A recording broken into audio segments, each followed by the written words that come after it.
سالوں بعد ہماری دنیا کی تاریخ میں مورخ لکھا ہوگا نا، تو لکھے گا کہ ایک ایسی قوم تھی جس نے نہ ایجادات کی، نہ سائنس کے اوپر کچھ کیا، نہ مذہب کا کچھ کیا،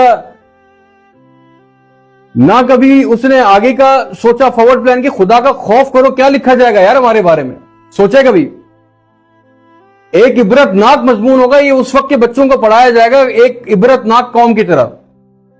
کتنا گندا اور غلیظ ماضی ہوگا وہ، سوچیں. اگر ہم حضور پاک صلی اللہ علیہ وسلم کی آخری امت نہ ہوتے نا، اگر نہ ہوتے ہم وہ، تو قوم عاد، قوم سمود یا قوم لوط والا حشر ہوتا ہمارا. وہ سارے گناہ ہمارے اندر موجود ہیں، مجموعی گناہ گار ہیں ہم تو کب کے فنا ہو جاتے ہیں، روز پتھر برس رہے ہوتے ہیں ہمارے اوپر. اور لکھا جائے گا کہ یہ ایک ایسی قوم تھی ہمارے بارے میں جو آج پاکستان میں زندہ ہے، ان کے بارے میں لکھا جائے گا کہ ایک ایسی قوم تھی جس قوم کے ملا خود تو لینڈ کروزرز میں گھومتے تھے، اسپورٹس کارز میں گھومتے تھے،